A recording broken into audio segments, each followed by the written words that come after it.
Hey guys, welcome back to Simply Bitcoin, the channel that breaks down all the daily Bitcoin news from Twitter to daily fails to meme reviews and some software releases and sometimes sites by plebes.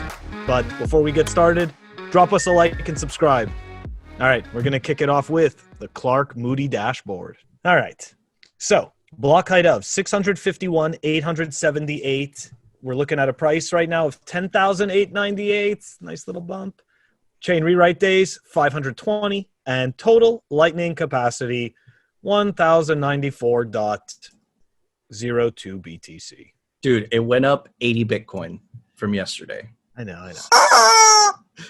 Calls for Satoshi. Yeah. All right, so it's time for the daily fail. It's Eric Voorhees' ridiculous response. Okay, so Pomp tweets, Jeff Bezos could shut down most of these Ethereum-based DeFi apps by simply shutting off AWS, which is Amazon Web Services, okay, which is cloud-hosted servers. Anyways, you're not decentralized if you just spin up servers with Uncle Jeff. This is true. Makes you somewhat resilient in a centralized manner, but definitely not decentralized. And Eric Voorhees' response is, most Bitcoin nodes also run on AWS because most servers of all kinds run on AWS. So, like, for the people who don't know who Eric Voorhees is, you know, he's like an old school Bitcoiner turned absolute shitcoiner and runs shapeshift.io, I think it is. I mean, this is just disingenuous and wrong. That's not how Bitcoin works. The majority of Bitcoin nodes are not on Amazon Web Services. They're actually on laptops, home computers, Raspberry Pis, devices of that nature. So he's just disingenuous and lying, and he just hates Bitcoin. Like, I see tweets from this guy, unfortunately, pretty often, but I don't block him because I think it's entertaining and I like to answer back so that I know that a lot of people follow him, so they're going to see the responses, and you got to respond with the truth, you know? So I'm surprised that someone of his caliber that had a humble Bitcoin beginning is now just flat out just turning away from it. It goes to show, like, is this dude that, like, I guess he's just protecting his exchange, Shapeshift. Oh, absolutely. And you know, he put out some other garbage tweet today about how, like, Bitcoiners today remind him of never coiners, you know, that dump on Bitcoin. It's like, it's not even the same thing. No. And he tries to draw these parallels to make it seem like the same thing. And it's just so cringe and sad. Yeah. It's like, you know what? Instead of bashing Bitcoin, why don't you sit there and try to come up with the good things about whatever garbage project it is that you're trying to shill? At the very least, you can fake respectability. Absolutely. I think that it's so disingenuous, you know, and it's flat out. It's not, I mean, it's responsible for his exchange, but he's not a Bitcoiner, man. F that guy. So I don't know what the lesson is. I am thinking about what it could be. It's just, I guess, don't be disingenuous. Don't be disingenuous. I like it. Especially in Bitcoin, you know, because you'll get wrecked real quick on Twitter. You know what? Our reputations precede us, and that's just the honest to God truth. You know, that's what it is. So especially online, you know, like, all you really have is what you see. So absolutely, there's nothing else to it. Yep. Phil, it's time for the daily meme review. And it was hilarious. Oh yeah. So let me give everyone some context. This is Bitcoin, Keith McCullough, or McCullough, I definitely pronounced that right, and BitMEX traders and Dave Portney. And let's see what happens. See, they've got no technique. No technique. If you're not on your feet, you can't win. And they talk about a miracle on ice in 1980. I've seen another miracle on ice tonight, and here it comes now into the picture. Dude. All right. It's pretty good. Okay, Phil, I'm going to pull out the big guns because, you know what happens when they make me laugh, bro. I know. It's good. All right. So, Phil, I'm going to give it a perfect 10. All right, man. Me too. 10 as well. Ooh. That as well, because I totally love it. I love that they brought in the sports. I love that they have the sportscaster, and like Keith is like our new punching bag.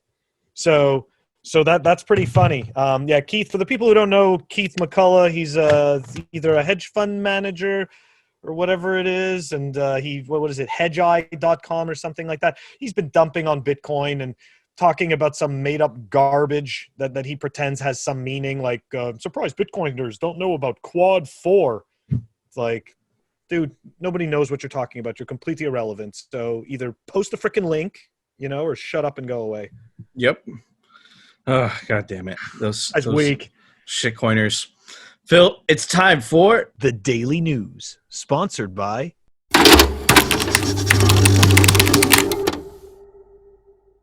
Man, this was a big splash. This is the big talk for today. It's Jack Dorsey. This is his second public company. It's on the front page of Forbes. It also got posted on the front page of the New York Times as well. So this is big news for today, guys. Another public company, the second public company, Square, purchases $50 million worth of Bitcoin. But what this title fails to say is that they purchased it in the same reasoning as MicroStrategy did, which was to kind of hedge against inflation. So the investment represents approximately 1% of Square's total assets as of Q2 2020. And Square Twitter CEO Jack Dorsey's payment company has purchased $50 million worth of Bitcoin. But these articles, they failed to basically announce that they made this Bitcoin purchase as a way to hedge against inflation, right? So Square said cryptocurrency is an investment. I love how they say cryptocurrency, but they actually bought Bitcoin. So Bitcoin is an instrument of economic empowerment and provides a way to participate in a global monetary system, which aligns with the company's purpose. This is kind of their white paper on why they purchased it. We're going to put this down in the link description so you guys could read all the details. But man, it was a lot easier for them because they already own Cash App, right? Yep. So they bought a total of 4,709 Bitcoins. Oh my God, I read that, I'm like, just send me 100. and just so people who understand, like the clause of the legacy system. 20% of Square's shares are held by Visa. Yep. So don't worry, they're finding their way in. It's okay, even though we're having all these scary regulations and all this scary stuff coming in, we've got companies that are willing to take a risk, that are coming on board, that can see, this thing does not just die. It does not just go away.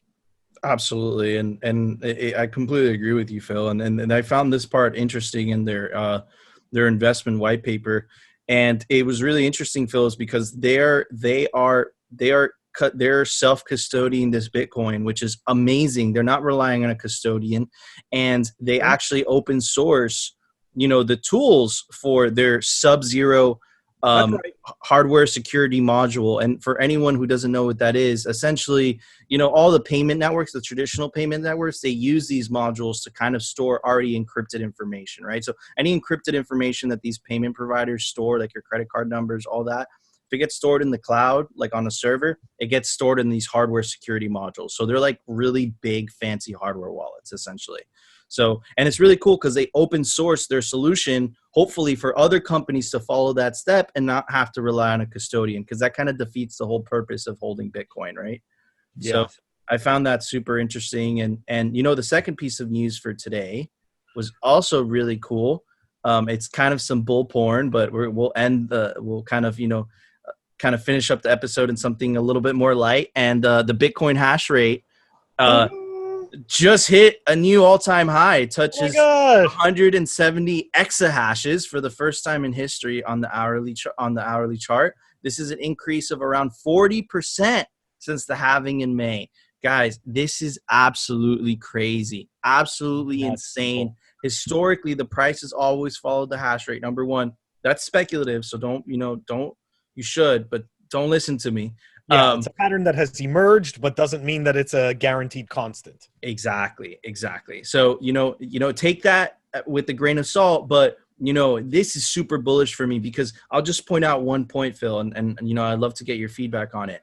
In 2017, even though we hit 20K or 19K, right? The hash rate was significantly lower, in magnitudes of like 30 or 40, right? Lower than the hash rate today. So like theoretically, right, the chain is actually more secure today than it was in Bitcoin's previous all-time high. That's right. So right. Super bullish, right? I said theoretically because the ASIC machines, right, have also gotten more efficient. They're actually pumping out more hash rate, but still, if you still incorporate their efficiency into the equation, the hash rate is still significantly higher, right? So that's super bullish, Phil. Super bullish. Phil, there were some pretty big hardware releases today. Why don't you tell us about it? Or software, sorry. Software releases. Yeah, let's take a look, man. We've got some good ones today. All right, so we'll start it off with Sparrow releasing version 0.9.5. They've got testnet support. You can view and edit wallet output descriptors, exclude specific UTXOs on the send transaction diagram, Cobalt air gap file import and export. That's pretty cool.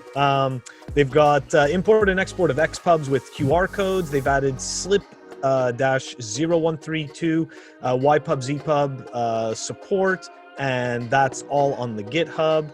We've also got Trezor Model T version 2.3.4 firmware released. So you guys should check that out. It's going to be down below in the show notes. Dude, so much stuff going on today, but guys, I hope we condensed it enough for you. Anyways, guys, don't forget to like and subscribe, and of course, tune in tomorrow for more Simply Bitcoin and no shitcoin. Blah, blah, blah.